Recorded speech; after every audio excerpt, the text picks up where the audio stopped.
예결위에서 레버리지 ETF 도입 시점이 도마에 올랐습니다. 박수영 의원은 하반기 예정이던 상품이 5월로 당겨진 경위를 캐물었습니다. 부총리 답변 그대로 보시겠습니다. 박수영 의원님 질의해 주십시오.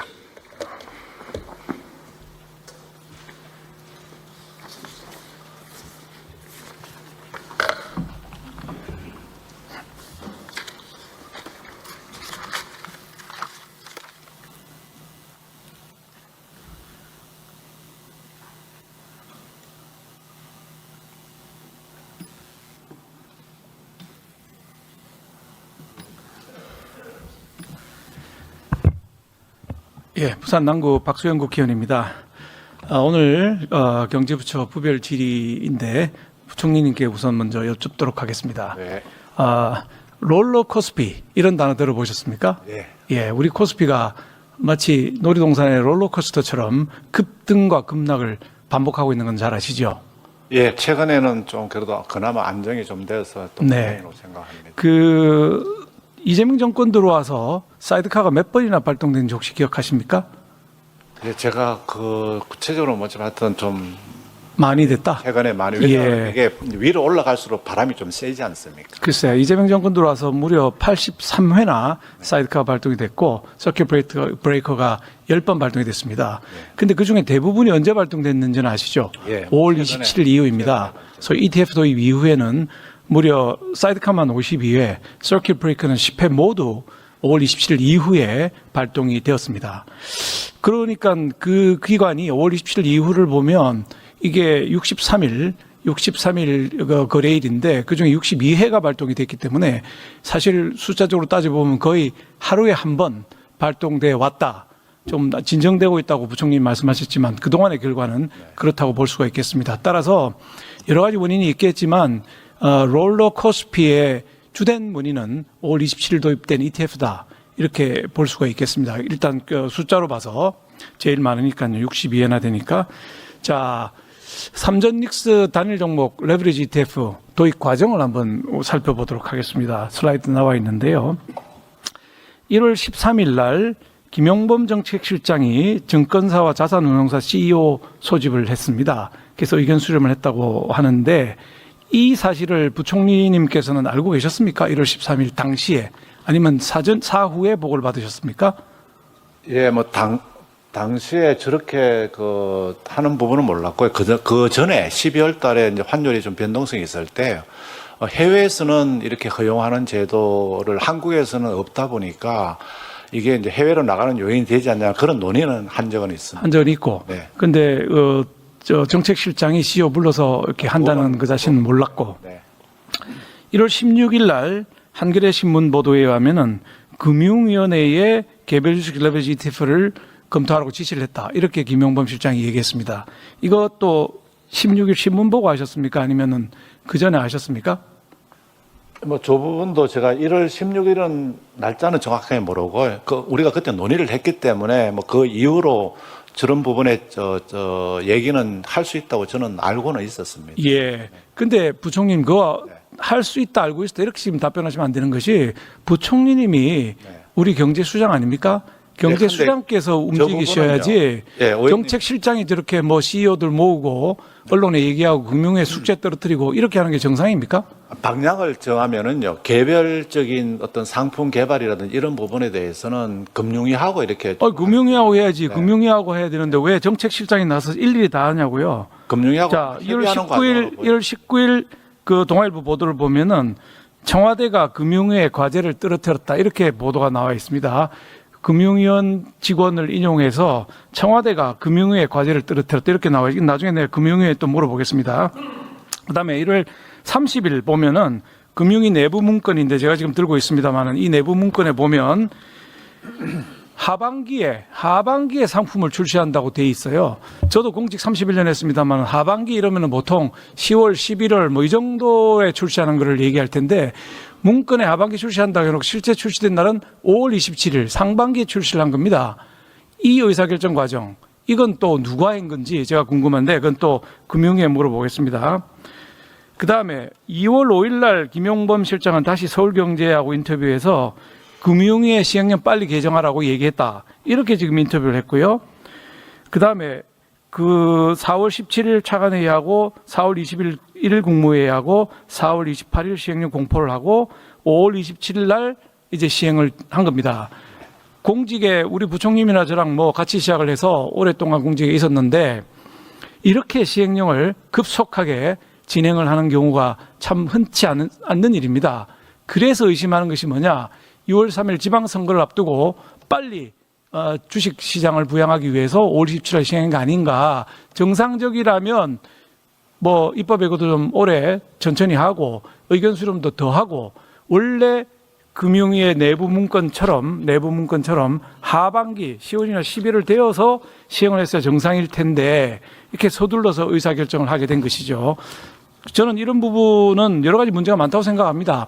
차관회의 국무회의 다 거쳤는데 차관회의 국무회에서 아무런 토론이 없었다고 지금 제가 회의 자료를 받았는데 회의록 받았는데 이렇게 중요한 문제 우리 정시를 롤러코스피로 만드는 이런 의사결정을 하는 과정에서 차관회의고 국무회의고 제대로 된 토론 한 번도 없었다. 이 자리에 앉아 계신 국무위원 여러분들도 전부 반성하셔야 됩니다. 국무회의가 뭡니까? 나라의 중요한 정책에 대해서 함께 토론하자고 있는 거 아닙니까? 또 그때가 좀 부담스러우면 차관회의라도 제대로 토론이 되어야 되는 겁니다. 근데 아무도 얘기 안 하고 아무 말도 안 하고 그냥 바로 통과시키고 이게 지금 대한민국 뭐 G20의 국가에 세계 10위권 경제 국가에 세계 6위 수출 국가라는 나라에서 의사결정하는 과정으로는 적합하지 않다. 저는 뭐 이렇게 볼 수밖에 없다는 말씀드립니다. 제가 답변 좀 이따가 하시죠. 자, 금융위 ETF 지시 한번 금융위 위원장님 안 나와 계시고 부위원장 나와 계시네요. 예. 권대영 부위원장, 1월 19일 동아일보 보도에 하면은 금융위 관계자 발로 청와대가 국내 증시 경쟁력 제고 방안 추가로 논의하면서 금융위의 과제가 떨어진 것, 즉 떨어졌다. 이 말은 뭐냐? 위에서 밑으로 보낸 거예요. 청와대에서 보냈다. 지시 받아서 했다. 이런 얘기 아닙니까? 청와대 지시가 대통령 지시입니까? 김용범 정책실장 지시입니까? 전혀 그렇지 않고요. 저희가 허위 보도입니까? 동아일보 보도는 기사는 허위 보도. 제가 하기는 어렵고요. 금융위원회가 여러 의견을 들어서 금융위원회의 과정을 거쳐서 정책 결정을 했다 이런 말씀을 드립니다. 이런 보도가 나오면 제가 공직생활한 경험으로는 바로 부인하거나 보도자료에 대해서 해명 기사를 내거나 이렇게 하는 게 정상인데 이 동아일보 보도에 대해서는 아무런 해명도 하지 않으셨어요. 흔히 보통 관례적으로 해오던 관료들의 습성하고는 전혀 다른 행태를 보였다. 이렇게 밖에 볼 수가 없을 것 같습니다. 자, 그 다음 슬라이드. 아까 제가 보여드렸던 내부 문건 2026년 하반기 상품 출시라고 분명히 만들어서 향후 일정을 해놓을 수 있지 않았습니까? 자, 이렇게 급하게 진행을 하게 되는데 자, 하반기로 하기로 한 거를 5월 27일 출시, 즉 차관회의 국무회의 서둘러서 4월 17일 차관회의하고 4월 21일 국무회의 의결을 한 이 의사결정은 부위원장님 누가 한 겁니까? 원래 내부는 하반기에 한다고 그랬잖아요. 예, 그 금융위 내부에 적법 절차를 거쳐서 했지 이런 뭐 특정한 일정에 맞춰서 출시한 거는 전혀 사실이 아니다 말씀. 회의는 한번 했습니까? 이 내부 회의 같은 거는 했습니까? 예, 아니면 의견 수렴은 좀 했습니까? 예, 저희가 그 입법 내부 과정에서도 의견을 거쳤고요. 이 과정에 다양한 이해관계자들과 전문가들. 그러니까 제가 여쭙는 거는 이 시기를 하반기 하기로 한 걸 5월 27일로 땡긴 거 이건 누가 결정했습니까? 특별히 뭐 땡기고 늦추고 한 건 아니고요. 그냥 저희가 일반적인 정책 결정 과정에서 생겼던 일이라고 보고 우리 부위원장님이 그런 이제 사실은 없습니다. 정무직 되시더니 답변도 잘 피해 가시네요. 사실은 공무원들 입장에서는 하반기 출시하기로 했으면 천천히 충분히 수기해서 하는 게 보통입니다. 이걸 5월 27일 땡겼으면은 부위원장님이나 위원장님이나 김용범 실장 중에 누군가의 지시가 있지 않으면 이렇게 급하게 땡겨서 할 이유가 없는 것입니다. 제가 업무 과정에 있었는데 전혀 그런 사실이 없습니다. 확실하게 얘기할 수 있습니까? 예, 그렇습니다. 그 반대되는 증거가 나오면 책임지시겠습니까? 예, 그렇게 하겠습니다. 좋습니다. 자, 부총리님. 네. 이런 게 4월 17일 차관회의 올라오고 4월 20일 국무회의 올라가는 상황 같으면은 차관회의 하고 나서 보고 받았습니까? 이런 게 올라간다는 거를 예, 받았습니까? 작년 12월 달부터 그런데 아무 문제 없다고 판단하셨습니까? 예, 이거 왜냐 그러면은요. 차관회의에 올라가던 국무회의는 이 법적 근거를 마련을 하는 겁니다. 근데 이제 지금 최근에 이렇게 좀 레버리지 ETF가 좀 안정을 보이는 게 이 상품의 그 여러 가지 구조도 영향을 미친다고 저는 보여지고 있거든요. 그러니까 상품 구조를 이렇게 짰으니까 우리 그때는 정치의 절반 정도를 차지하는 삼전 닉스를 단일 종목으로 만드니까 이런 문제가 차관회의 발생한 거 그 아닙니까? 국무회의는요, 이렇게 레버리지 ETF를 이렇게 만드는 그 근거 규정을 마련하고. 자, 시간이 없으니까 그 다음 슬라이드 한번 보시죠. 단일 종목 레버리지 ETF 도입한 이후에도 보면 금감원장은 들어 누워서라도 막았어야 한다 이렇게 얘기를 했어요. 그렇죠? 기억하시죠? 자, 이렇게 돼 있고 금감원장과 금융원장은 송구하다고 얘기를 했는데 김용범 실장은 레버리지 탓이 아니다 이렇게 지금 인터뷰를 했습니다. 시작은 김용범 실장이 해놓고 사과는 장관들이 하고 있고 이게 지금 정상적인 정부 운영입니까? 부총리는 어떻게 생각하세요?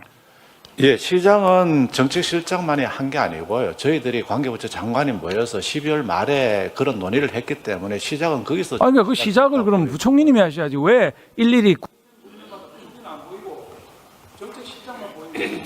아니, 그러니까 그게요. 저는 그게 정책실장만이 보인 게 아니고 그런 장관들이 모여서 의사결정을 하고 그것을 가지고 이제 정치실장이 이렇게 금융위하고 소통하는 그런 과정이라고 보여지면 알고 있고요.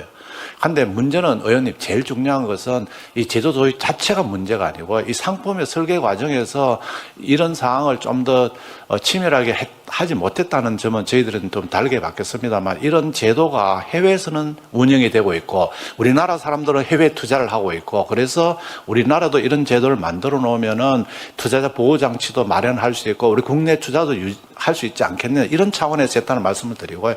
다만 그 과정에서 이번에 레버리지 ETF를 저희들 그 F4 회의 해가지고 그 3천만 원 한도하고 현금을 하다 보니까 이게 변동성이 확 줄어드는 측면이 있다고 보여지고요.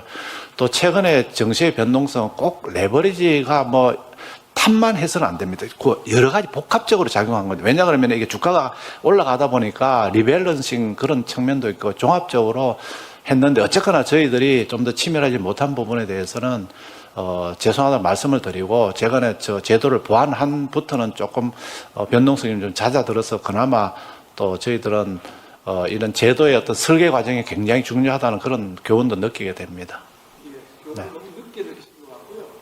이 문제의 핵심은 청와대 정책실장만 보이고 경제수장이 안 보였다는 겁니다. 부총리 아닙니까? 아니 그러니까 저는요 나서는 게 어떤 의원님 무슨 문제가 있다든지 이런 데 나서는 거죠. 모든 부처가 하는 업무에 대해서 제가 해야 될 게 너무 많으니까 부동산도 해야 되죠. 제1도 해야 되죠. 물가도 해야 되죠. 네. 예, 박수영 의원님. 네. 네. 그냥 냅두셔도 되겠습니다. 네. 네, 박수영 의원님 수고하셨습니다. 다음은 서울 성북을의 김남근 의원님 질의해 주십시오. 예, 서울 성북을의 김남근 의원입니다. 그 배달앱 독과점 문제에 대해서 한번 말씀드려 보도록 하겠습니다. 우리 배달앱 시장이 사실상 쿠팡하고 배달의 민족 두 회사의 이제 독과점 체계로 거의 굳어져 가고 있는 이제 상황입니다.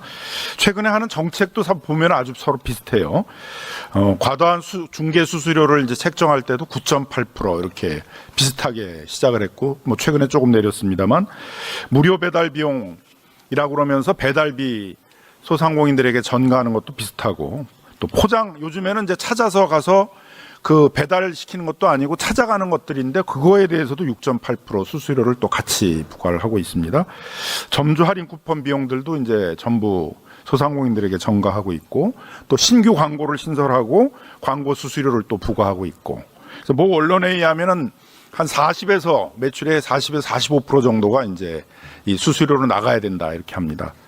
중기부 차관님 한번 이 배달앱에서 배달을 할 경우에 소상공인들이 어느 정도 부담이 되는지 한번 이런 실태조사 해보셨습니까?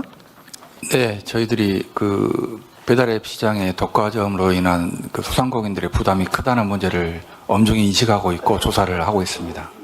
그래서 뭐 조사를 좀 하시라는 얘기들을 제가 뭐 저도 그렇고 많은 의원님들이 한 1, 2년 전서부터 좀 계속 하고 있는데 언론에서는 뭐 40%다 뭐 30%다 이런 얘기가 나오는데 정부가 한번 공식적으로 좀 조사를 해서 소상공인들이 어느 정도 배달 시장에서 비용 부담을 하고 있는지 이런 걸 한번 좀 공식화시켜 줄 필요가 있잖아요. 그죠? 꼭 실태 조사해 보시기 바랍니다.